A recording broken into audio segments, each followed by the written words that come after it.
Voilà, shalom, shalom, bande kobalandi, docteur Jean-Pierre Kumba, o azali musaya na nzambe munene na mboka ya Chikapa, o ya ota yukolobela mai matali, eske moi sako yukote ya bande ko mingi, ba pesa ki mituna to bokoko ebien na bino lelo na deuxième épisode, to koloba mukes mande to kota na masolo ya lelo eza eke bato bazo parla ba onction will deliver o zalaka ote pakola yango, soso kota biro songolo pakola yango po zambongo ebele, eske za public, et puis yango po muto yango il faut que ndepo musaya na nzambe moko boye komi ya koteka. Na sima ko pesa bino be yanu ya ndenge mwasa ko côté ya te na ndenge bato tuni biso nde to kota na masolo am kona lelo bande ko bozo landa biso partout na monde bozo landa biso na Afrique bozo landa biso na Europe na Océanie do partout bozo landa biso na Congo démocratique et pas wapi émission ya docteur Jean-Pierre Kumba oyo musai na nzambe na mboka ya Chikapa bozo landa ye mais avant to solo na bino to pesa ina no micro ameka ko pesa bino ba mbote pe se présenter lisusu c'est bande to kota masolo na biso am kona. Bonjour maman Bijou nzambe apambola yo lokola ozwi mayele malamu ya komema lumière ya parole pona ko éclairer peuple. Bible lobi un peuple mon peuple meurt faute de connaissance. Ebele ya bato aza kokufa pona kozanga koyiba lokola nkolo a inspiré yo ya te tokokana ko partager connaissance oyo ezali lumière exacte ya parole nzamba salelo makambo malamu. Merci. Jean-Pierre na ndengo pamboli bana nzabe pe pamboli ngai merci pe bana balandi na ngai merci na ba fanatique ya émission oyo ya docteur Jean-Pierre na bike bozaki ebele bokamwe na ba nyonso bana balobaki boye pasteur Jean-Pierre pasteur yo lobike moi si soki azote ya na église ya ba santu azali moi si moko azali na misala mabe azali musumu keza Jezabel ndengo lobaki be bande ko balobi c'est faux pasteur on a yebi lobana nzambe te makambo lobi ezali bongo te ba mususu pe balobi ezali bongo mais ezateke ya kokovanda kimia kovanda kimia ezali ke akoko déranger te mais akoko boye côté parce mulimu musantu pardon mulimu musantu ezali moi c'était pas za mobilité comment yo ba keka ba pasteur ya mibale bata po balobi po makamona bato baloba ka mingi zaka ba ekolo ya baluba nde bato batemela basi bateya na semeli na ngayo micro. Merci maman Bijou, merci pour la réaction ya ba ninga na ngai. Alors lorsque tozali ko qualifier eloko lokola faux, il faut toi appuyer fausseté oyo tozali ko qualifier eloko totalisi katikati na Biblia totalisi katikati ya ba église ya Bible totalisi et ba verset biblique topesi 1 Corinthiens chapitre 14 topesi 1 Timothée chapitre 2 to préciser banda na boyokani ya kala pe boyokani ya siko to bengi Ancien pe Nouveau Testament que moi si akoki ko enseigner te ko prendre autorité sur l'homme te. Pourquoi Paul a pesi précision parce que moi si azali kelamu ya yambo kolia mbuma ya koyeba bobempe bolamu na nzela na acte ya mwasi liwa likota ki katikati na mokili. C'est pourquoi Nzambe l'air azali kwa mener dispensation ya sika ya grâce ya salut apesi mobali le seul pouvoir ya ke mobali nda koki komata na nzete na bomoi kobuka fruit de la vie kolia sa mwasi po ete bango babale babika. Alors c'est pour entraîner l'humanité au salut. Voilà eloko totalisaki na mokolo wana mpona ndeko oyo akomprenaki bien te. Alors tobakisaki eloko mosusu kati na enseignement wana que Saint-Esprit les réseaux koya kati na mutu ezali koya kopesa mutu ministère te. Saint-Esprit ezali koya premièrement pona ko préparer mutu pona sali entraîner mutu na mbotama ya sika na nouvelle naissance. Saint-Esprit katikati na répartition ya baction ezali komema makabo. Mais l'automo ministère ce qui otangi bien mokanda ya 1 Corinthiens chapitre 12 et komami il y a diversité d'opérations mais le même Dieu qui opère. Il y a diversité de ministères mais le même Seigneur. Il y a diversité des dons, le même Saint-Esprit.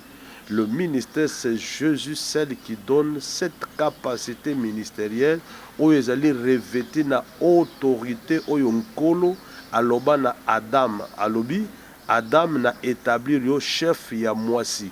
Ailobi na Ève, parce que sali bongo, l'homme te dominera et tous tes désirs se porteront sur ton mari. Ezala désir physique, ezala désir intellectuel, ezala désir spirituel, se porteront sur l'homme. C'est que tout le désir de la femme doivent se porter sur l'homme, même les désirs spirituels. Alors, qu'on permette que moi si ateya ezali kosa la confusion grave et to qualifiant comme jézabelisme, doctrine ya Jézabel. Bien aimé, nazo ko informer bino.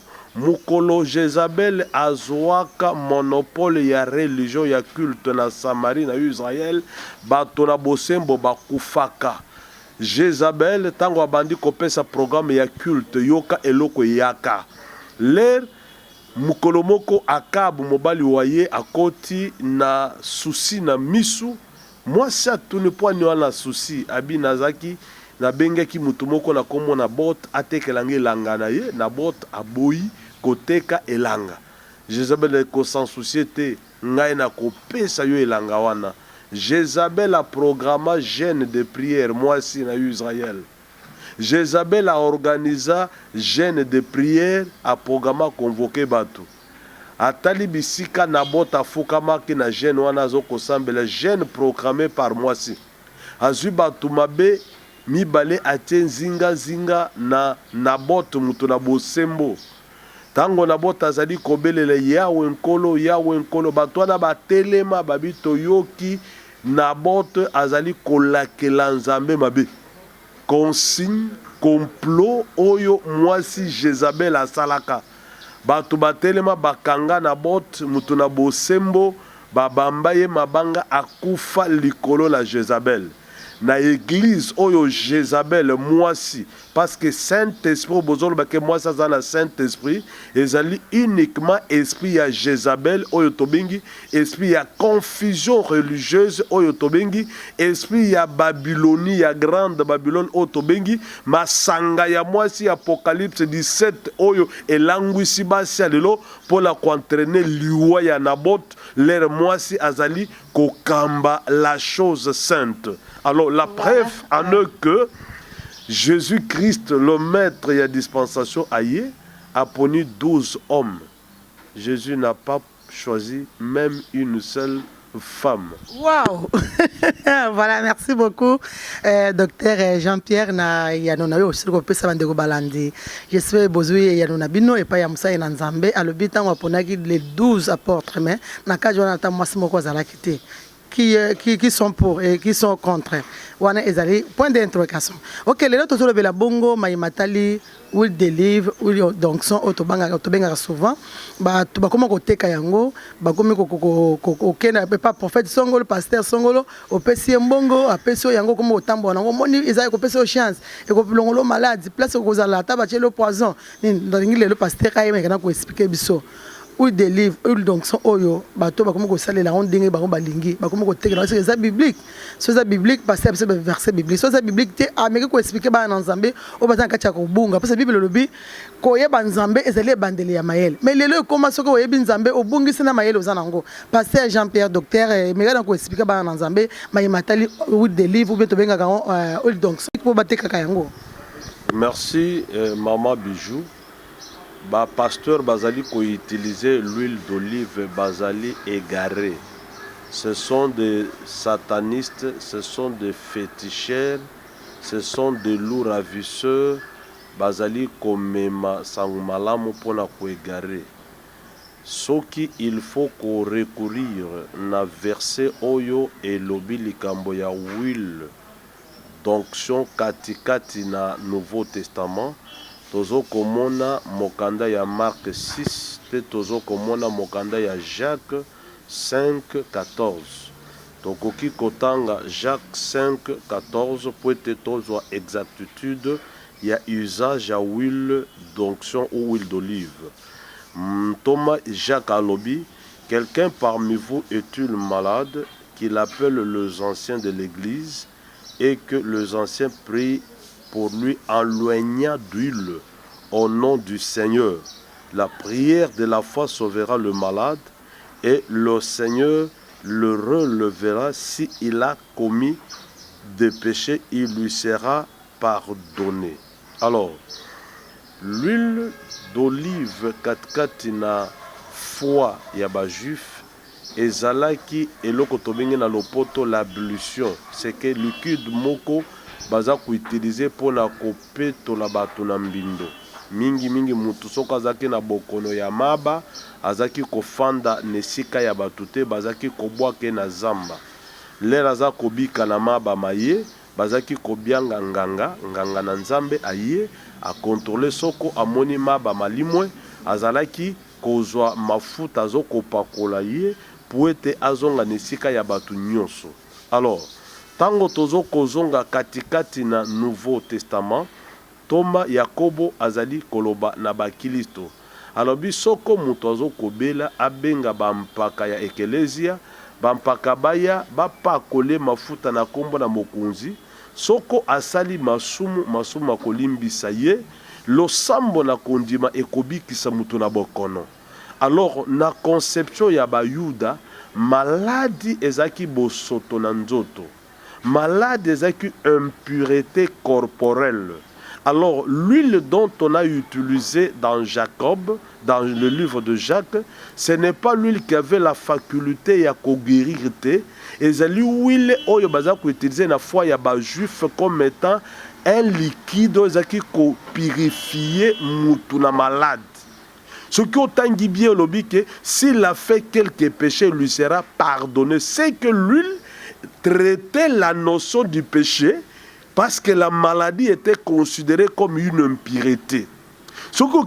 La prière de la foi sauvera le malade.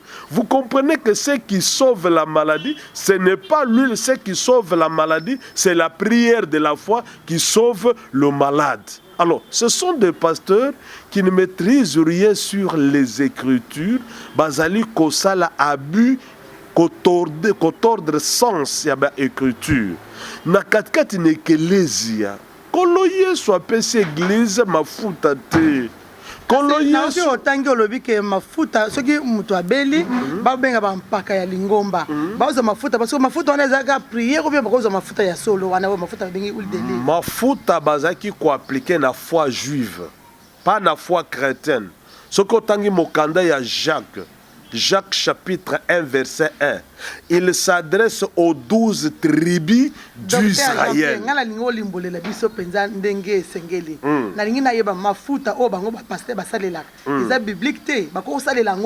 Katikati na boyaka na Nouveau Testament bakoko salela ngote. Jamais. C'est-à-dire mafuta eza nango eza mabe na bakati ya église olive mafuta ndeto benga huile d'onction huile d'olive na église bo bapakoli bato za mabe. Tango bazo pakoleza mabe makasi, cette huile prend directement la place de Dieu. C'est l'animisme. L'animisme est une croyance ancestrale qui consiste à communiquer au matériel et le pouvoir divin. On pense que dans cette huile, qui n'est qu'un liquide, qui n'est qu'un aliment, on prend le pouvoir divin, on transmet dans un matériel ce qui est une forme d'idolâtrie. Parce que huile d'olive ezali biso tokola toyebika ma huile d'olive. Maintenant tant obi ke ezali eloko bazo salela. Siko soki bo sali ba benga ni sen bo itizaka ba vitalo. Wana pe ezama be. Sainte ezali eloko mususu. Sainte mais quand même c'est bien naturel parce que huile d'olive wana pe ezali eloko comme na Biblia. Mais si on yo boye que basalela ngote wana ezaki basali en pona nzela lilo. Maintenant tant ba bi sen ezaki bo makila ya Jésus Christ. Siko makila na ezati. Merci maman. Le problème c'est quoi? Le problème c'est l'usage légitime de la parole de Dieu. Jésus-Christ a péci église les dons de guérison, les dons de foi, les dons de miracles comme un équipement qui permettra à l'église de résoudre la maladie. Kanisa Nkolo Yesu a monté, a péci Jean, a péci Pierre, un don puissant de la guérison. Pierre arrive devant un paralytique dans le temple. Alors, je n'ai ni or ni argent, mais ce que je te donne au nom de Jésus. Lève-toi et marche. Et Bosono a telemi a tamboli parce que Jésus-Christ Nanzela, Saint-Esprit a fait l'église les dons de guérison à l'église. Les dons de guérison comme pouvoir de guérir les maladies au nom de Jésus, c'est cette église-là aveuglée qui laisse les dons de guérison. Il va dans un shop pour la consommer ma fouta, pour la guérir ma malade. Tu ne vois pas que c'est la folie, tu ne vois pas que c'est l'apostasie, tu ne vois pas que c'est l'aveuglement. Pour toi, pour utiliser l'huile de livre, c'est mauvais. C'est l'apostasie à Tayasuka. L'église du Seigneur Jésus a reçu les dons de guérison. Voilà, shalom bandeko, na ebete émission ezali somo. Donc tokosuka awate il faut bandimba pasteur. Nana bosenga ba réponse na bino. Mais bato sala ba ou de livre ou donc son o muto beli o soma ou de livre yakanango to bondela po pakola o tena mai na yo o poro na ilongi pour ces maladies ebika. Pasteur, docteur Jean-Pierre Albi, c'est faux, c'est faux, c'est faux. So roza contre nango numéro ba affiché na 081 00 10 27. Benga numéro wana. Toko pesa yo a face à face na docteur Jean-Pierre na plateau ya chaîne na YouTube toko sur la peine na mozindo to ka tozo ya ba réponse na 2 jours au po to ba ko pesa ye vraiment que eza la show pasteur toko suka parce que émission moko za mulai makasi toko suka muke awa nazana beso pesa mbele ba pasteur ba salela ka ou de livre ba kuta na yo expliquer bango bien ba pasteur bazo ko utiliser l'huile d'olive que c'est une déviation. Longola mafuta ya shop. La Bible dit tout don parfait et toute grâce excellente émane du ciel. La guérison, c'est un don du Saint-Esprit. Dieu n'a pas mis la guérison dans les shops. Dieu a mis la guérison dans le Saint-Esprit. Dieu n'a pas mis les miracles dans l'huile. Dieu a mis le miracle dans le Saint-Esprit. Dieu n'a pas mis la foi dans l'huile. Dieu a mis la foi dans le Saint-Esprit. Ce sont les 3 dons d'action. Les dons de foi, les dons de guérison, les dons de miracle. Jésus a dit, vous imposerez le mot malade et les malades seront guéris. Et lorsqu'on a utilisé l'huile, c'est le judaïsme. Dans le début de l'Église, il y a eu un vent chrétien judaïque, il y a eu un vent pagano-judaïque. Le fondement est sur l'enseignement de Paul. Pierre, Jean et Jacques, ils ont associé les pratiques judaïques dans le christianisme. Quand vous lisez bien, la lettre s'adressait aux chrétiens juifs qui, dans leur christianisme, s'est encore appliqué quelques traditions judaïques. Pour nous, l'huile n'a pas sa part. Quand vous utilisez l'huile, c'est de l'idolâtrie. Et beaucoup plus les gens qui commencent à faire le simonisme. La doctrine de Simon le magicien de vendre l'huile, d'utiliser l'huile comme un sacramental. Quand vous donnez l'huile, les gens pensent que l'huile devient le sacré. Non, toutes les personnes qui mangent l'huile d'olive ne sont pas guéries. D'ailleurs, l'huile ne guérit pas. C'est lui qui guérit, c'est le Saint-Esprit. Évitez ces pratiques animistes-là, retournez dans l'originalité. Quand vous avez les dons du Saint-Esprit, les dons de guérison, imposez-les aux malades, les malades guériront. Commandez les démons au nom de Jésus, les démons vont fuir. Ce n'est pas l'huile qui peut substituer les dons de guérison. Ça, c'est l'apostasie, c'est la déviation aujourd'hui. Voilà, merci beaucoup, docteur Jean-Pierre. Merci, Bandeko Balandi.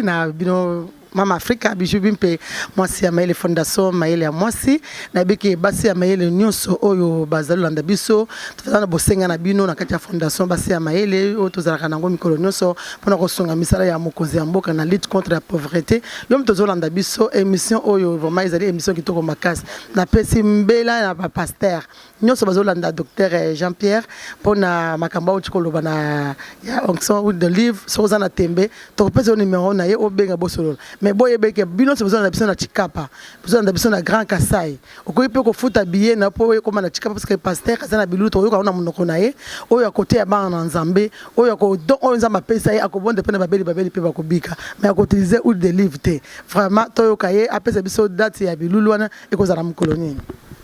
Merci maman Bijou. Lokola tozali batumoko moli musanto tozali ko inspiré makambo yo ebonge perfectionner église à Jésus parce que Jésus a revenu. Saint-Esprit a mis biso na motema to programmer un enseignement doctrinal et prophétique na thème et le mystère du sacerdoce royal. Libombani ya bonganga ya bokonzi. Oyo komami na 1 Pierre chapitre 2 verset 9 ndenge nini Kristo asali biso banganga mpe bakonzi apesi biso bakristo epakwa ya bonganga mpe epakwa ya bokonzi. Voilà makambo oyo toko teya na tikapa du 5 au 8 septembre na venue de la poste numéro 12. Tozo kosenga les amoureux de la profondeur de la connaissance de Dieu, de la parole, ba oyo balingi foi na bango et atteindre stature parfaite à Christ.